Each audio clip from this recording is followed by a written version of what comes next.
Seeds of Wisdom RV and Economic Updates Sunday afternoon, October 13, 24. Listen to the full version on the official dinarreport.com website and become our supporter on Patreon.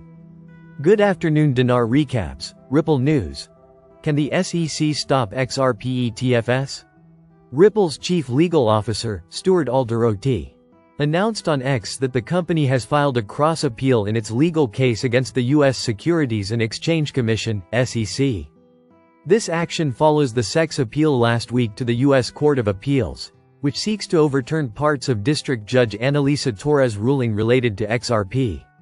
Legal expert James Murphy aka Meta Lawman recently opened up about the status of the XRP trust and its implications for the broader cryptocurrency market, especially concerning regulatory challenges posed by the SEC. In an interview with Thinking Crypto, when asked if the SEC's appeal might hinder these approvals, James expressed concern that the SEC could use the existing uncertainty as a reason to deny the XRP ETP, exchange-traded product. He said that for an ETF to be approved, the asset must qualify as a commodity, which complicates the situation for XRP. Uncertainty surrounding approvals. James believes that the SEC might feel pressured to deny these products. Citing that there is still uncertainty in the market, he suggested that the SEC could drag out the process, possibly prompting further legal challenges similar to past scenarios with Bitcoin. James pointed out that a change in SEC leadership could lead to a more favorable environment for crypto-related products. He referenced a recent hearing where the commissioners appeared open to Congress updating legislation, contrasting this with SEC Chair Gary Gensler's evasive responses. Public sentiment towards Gensler. James criticized Gensler's performance during the hearing, expressing eagerness for a change in leadership. He said that candidates from the Trump camp could potentially replace Gensler, opening the door for more innovation in the crypto space.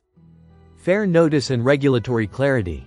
During the hearing, the concept of fair notice was stressed, explaining the need for clear rules in regulatory practices. James stressed that a transparent legal framework is essential for compliance, asserting that the current ambiguity undermines the rule of law. U.S. government pays $950 million in interest on national debt in just 1 year, says Congressional Budget Office. The U.S. government just spent nearly $1 trillion to service the interest on its rapidly growing national debt. Data from the Congressional Budget Office, CBO, says the government ran an approximately $1.8 trillion budget deficit for the 2024 fiscal year, which ended on September 30. The government collected $4.918 trillion in revenue last fiscal year but spent a total of $6.752 trillion.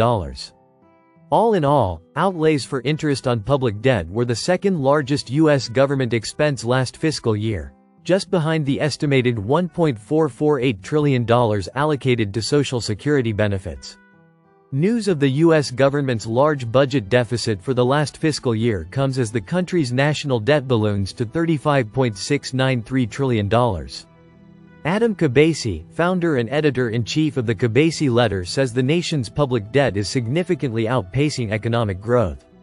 U.S. public debt has jumped $345 billion over a 3-day period, hitting another record of $35.7 trillion.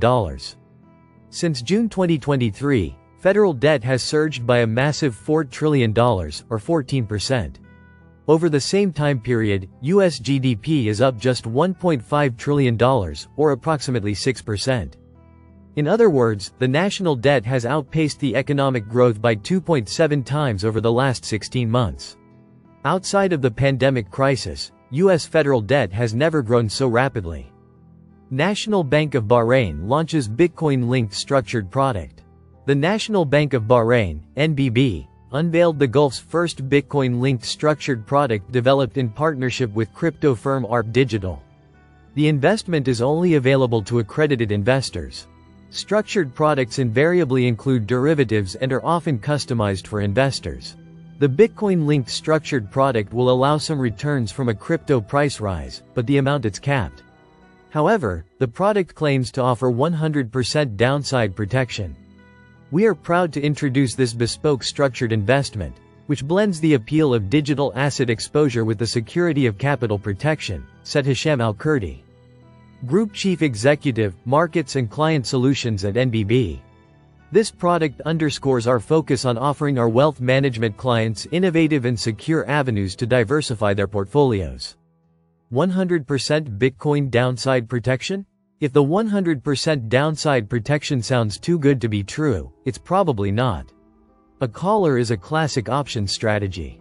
That would involve holding the underlying Bitcoin and buying a put option at the current price, quite expensive, which lets you sell if Bitcoin's price falls. Additionally, it involves selling a call option at the capped return price. The money earned from selling the call option can be used to offset part or all of the cost of the put option. However, we don't know the precise structure of this particular product. While NBB is listed on the local stock exchange, two government-linked organizations own 55%: the sovereign wealth fund Bahrain Mumtalakat Holding and the social insurance organization that manages Bahrain government pension funds.